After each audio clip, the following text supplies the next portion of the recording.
Welcome to SOCRadar's AI-powered podcast, Major Cyber Attacks, January 2025.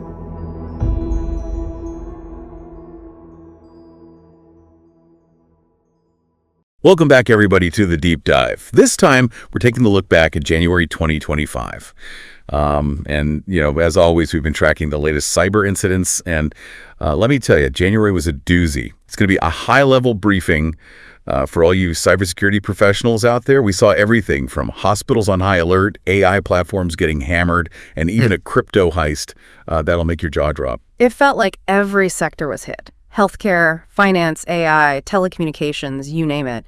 January was a wild month.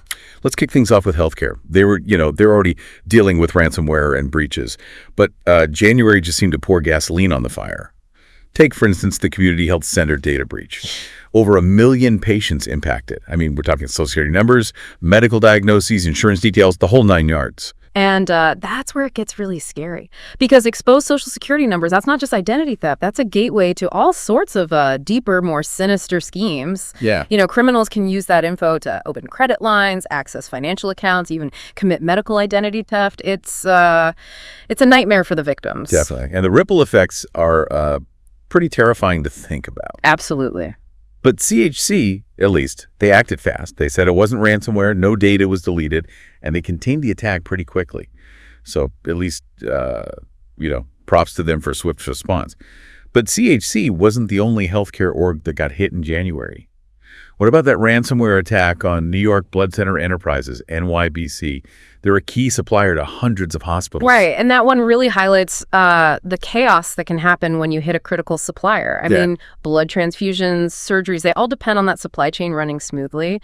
And even though NYBC's kept accepting donations during the attack, just imagine the potential for delays, the strain on hospitals. It could have been disastrous. Absolutely, especially when you're talking about life or death situations.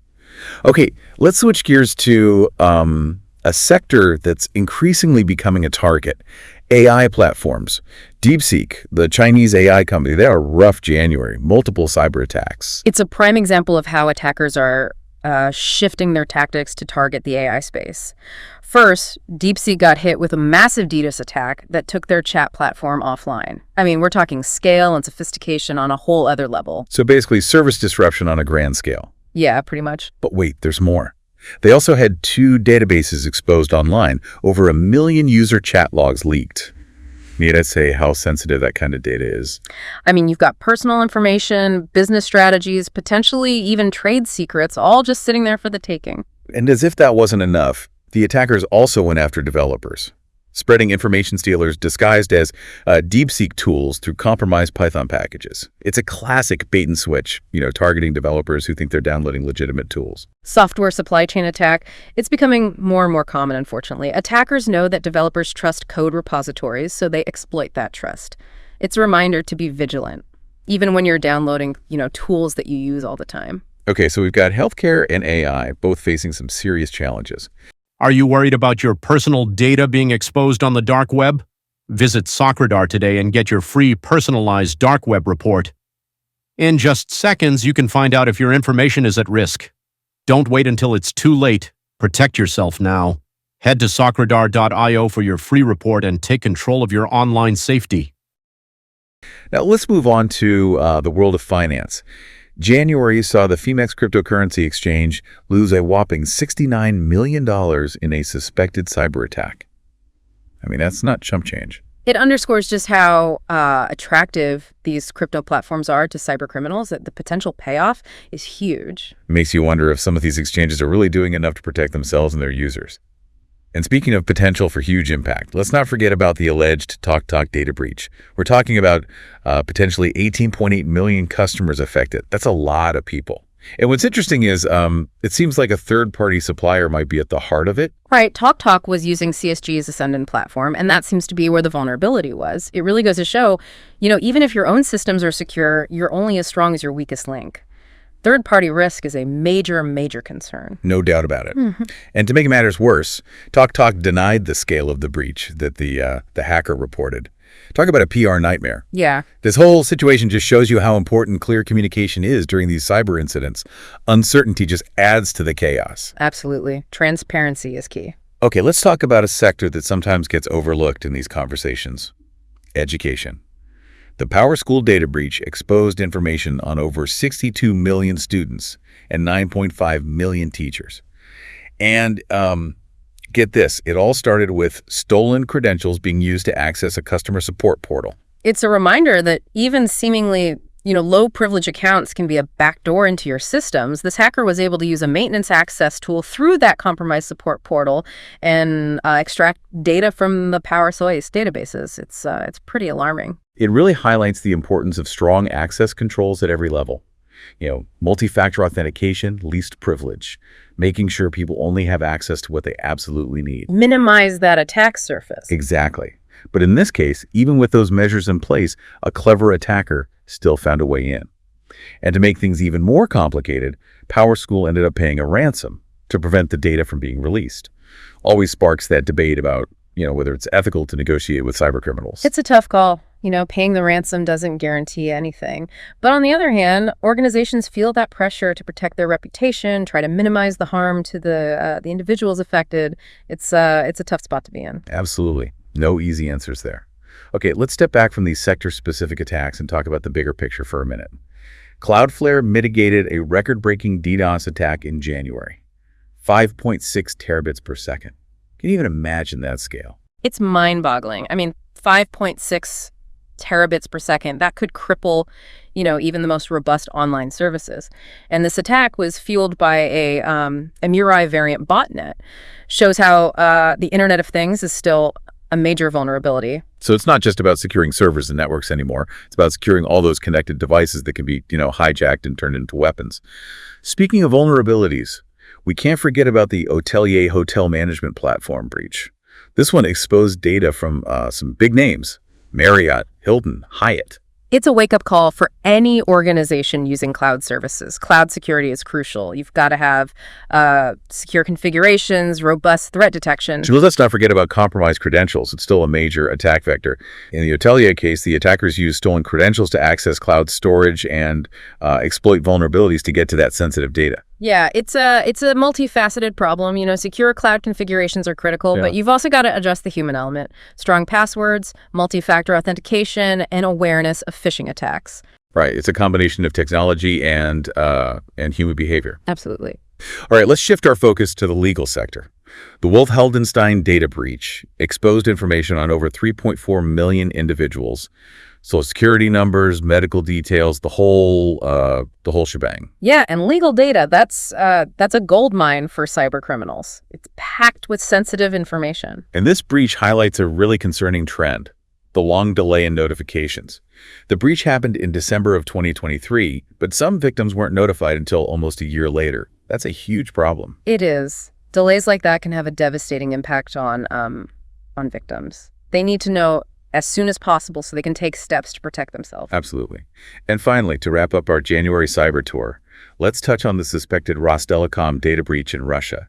This one allegedly involves the hacker group Silent Crow. This suspected breach targeting a major Russian telecom provider, it points to the ongoing threat of nation-state actors and cyber espionage. Telecom's infrastructure, that's a prime target. It's a reminder that we need to be vigilant against these sophisticated, persistent threats. So we've covered a lot of ground here, from hospitals to AI platforms, crypto exchanges to hotels. It seems like no one was safe in January. That's the reality of the cyber landscape. It's constantly evolving, the attack surface is expanding, and the threats are getting more sophisticated. It's a challenge, but it's one that we have to rise to meet. Well said. And on that note, we'll take a quick break. When we come back, we'll dive into some practical strategies that you, our listeners, can use to bolster your defenses and stay one step ahead in this ever-evolving threat landscape. Stay one step ahead of cyber threats. Visit SOCRadar.io today and explore our powerful cyber threat intelligence platform, absolutely free. Protect your business with real-time insights and proactive defense strategies. Don't wait for an attack. Be prepared. Go to SOCRadar.io now. Let's dig a little deeper into some of these incidents and see what we can learn, pull out some practical takeaways for all those cybersecurity folks out there listening. Yeah, let's get tactical. Where do we start? Well, the CHD data breach is a good example. Healthcare, it's a prime target. And for cybercriminals, it's not always just about the money anymore. Right, the sensitivity of the data makes it even more valuable. So what can healthcare organizations do to, beef up their defenses? How do they stay ahead of the bad guys? Well, you always got to start with the basics. Strong passwords, multi-factor authentication, not just for admins, but for everyone, and access controls. We need to move beyond that traditional perimeter security and embrace zero trust. Zero trust. So basically, assume that every user, every device could be compromised and verify every access attempt. That's a pretty big shift, isn't it? It is, but it's essential nowadays. And healthcare organizations, they also need to prioritize security awareness training for their staff. Human error, it's still the weakest link, right? Yeah, absolutely. Teach people how to spot phishing attempts and those social engineering tricks. Right. So education is key. But what happens when, despite all the precautions, a breach still happens? That's where your incident response plan comes in. And it's not just a document that sits on a shelf, right? You got to test it, update it regularly, make it part of your overall security strategy. So you can react quickly and minimize the damage. And speaking of minimizing damage, what about data backups? How important are those? Oh, they're essential. But it's not enough to just have them. You have to test your recovery procedures, make sure you can actually restore your systems and data quickly if you get hit with ransomware or something like that. Okay, makes sense. Let's move on to the NYBC ransomware attack. That one really showed how fragile critical infrastructure can be and how disruption can ripple through the whole healthcare ecosystem. Yeah, and it underscores the importance of supply chain security. Yeah. Organizations need to, really vet their suppliers, their partners, make sure they've got strong security practices in place, because a vulnerability in one part of the supply chain can impact the whole network. So it's about protecting your own house, but also making sure your neighbors are doing the same. What are some concrete steps organizations can take to strengthen their supply chain security? Due diligence, first and foremost. Thorough security assessments of your suppliers, clear security requirements in your contracts, and ongoing monitoring of their security posture. And communication is key too, right? If a supplier gets breached, you need to know about it ASAP. Oh, absolutely. Open communication is essential. Okay, let's shift gears again and talk about DeepSeek, those multiple cybersecurity failures. What can other AI platforms learn from what happened to them? It seems like they were just overwhelmed by the scale and sophistication of the attacks. They were, and it's a wake-up call for the whole AI industry. Yeah. AI platforms handle so much sensitive data, Right. and they rely on these complex algorithms that can be exploited. Security has to be a part of the design process from day one. So it's not an afterthought. It's built in from the beginning. Exactly, and it's about addressing vulnerabilities at multiple levels. DDoS protection, for example, that requires a multi-layered approach. Traffic filtering, rate limiting, using CDNs to distribute the load. And then you've got that software supply chain attack through those malicious Python packages. That's pretty sneaky. It is, and it shows how important vigilance is throughout the development lifecycle. Developers need to scrutinize code, even from trusted sources, and use security scanning tools. So security is a continuous process, not a one-time fix. Okay, let's talk about Femex, that cryptocurrency heist. $69 million, that's a pretty big hit. Really shows the stakes when it comes to securing digital assets. Cryptocurrency platforms, they're a prime target. The potential payoff for cyber criminals is huge. So what are some must-have security measures for these platforms? How do they protect themselves and their users? Securing wallets, that's paramount. Multi-factor authentication for all accounts and transactions, regular security audits, penetration testing, those are all essential. And user education too, right? Teaching people about scams and phishing attacks. Because even with the best security in the world, if a user falls for a phishing scam, it's all over. Yeah, user education is crucial. Cryptocurrency platforms need to make security a priority and make sure their users are part of the solution. Okay, let's move on to TalkTalk, that data breach that brought up the whole issue of third-party risk management. Seems like every week there's another breach that starts with a third-party vendor. It's a growing concern. Organizations rely on so many third-party vendors these days for everything from cloud services to software development, and it creates new vulnerabilities. So how do you mitigate that risk? Due diligence is key. security assessments of potential vendors, clear security requirements in your contracts, and ongoing monitoring of their security posture. You got to understand the risks and manage them proactively. Okay, the Power School data breach. That one really showed how sensitive data is in the education sector, the importance of protecting student and teacher information. What are some key takeaways for schools and educational institutions? Access controls are crucial. Least privilege, give people access only to what they need. Multi-factor authentication, strong password policies, those are all essential. And what about technology? What role does technology play in securing schools? Oh, it's a vital role. Schools need to invest in security solutions. Firewalls, intrusion detection systems, data loss prevention tools. And they need to make sure their systems are patched, updated regularly. So stay ahead of the curve, anticipate those threats. Right, and don't forget about the human element. Educating students and staff about cybersecurity best practices, that's essential too. Okay, let's talk about that massive DDoS attack, 5.6 terabits per second. That Cloudflare mitigated. That was a big one.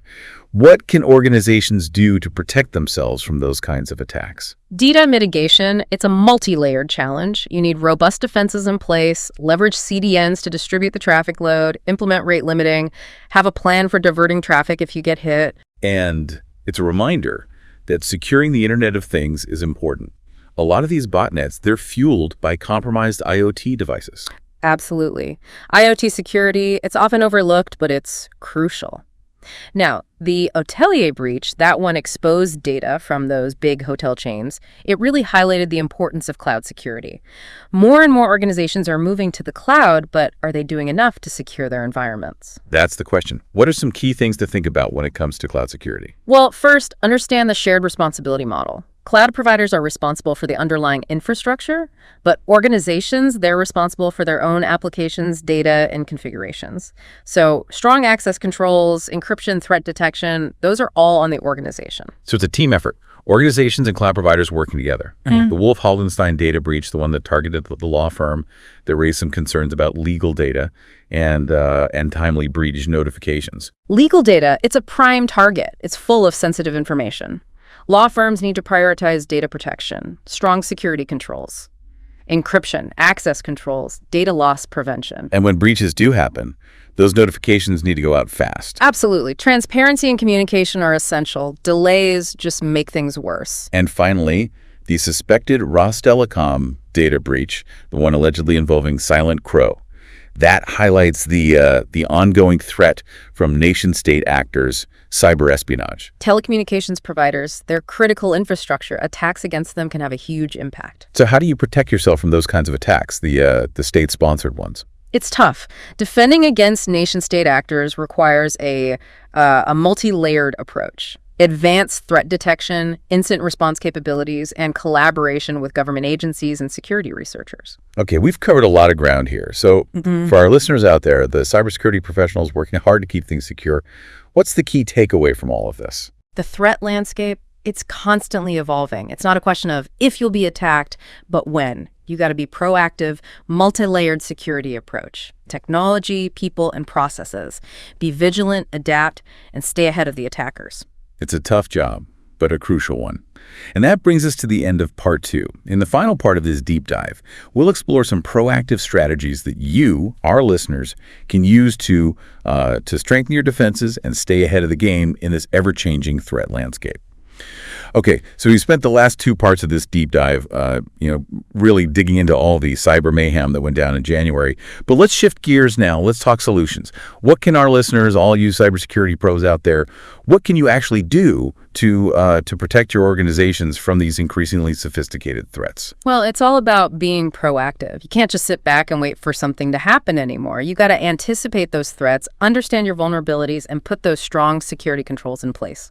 Across the board. So it's not just firewalls and antivirus anymore. Right. It's got to be more holistic. Exactly. Think about security in layers. You got to have that solid foundation, right?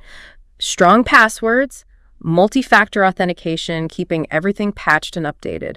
But that's just the beginning. Okay, so it's like building a house. Strong foundation, but you also need walls, a roof, a good security system. I like that. So you've got that foundation, and then on top of that, you need those robust threat detection and response capabilities, the tools and processes to spot suspicious activity and respond quickly. before it spreads. Right. So we're talking about things like intrusion detection systems, SIEM solutions, EDR tools. Exactly. Those tools can help you detect that malicious activity in real time. But technology, that's only part of the equation. You also need those well-defined incident response plans. So if a breach does happen, you know what to do, who to call, how to, contain the damage. Exactly. And don't forget about backups and recovery procedures. Test those backups regularly. Make sure you can actually reslug everything if you get hit with ransomware or something like that. Okay, good point. And we've talked a lot about the human element in cybersecurity. How do you create that culture of security awareness within an organization? Security awareness training is essential. Teach people about the risks, how to spot phishing, how to report anything suspicious, but it's more than just training, It's about building a culture where everyone feels responsible for security, from the top down. So it's like security becomes part of the company's DNA? Right.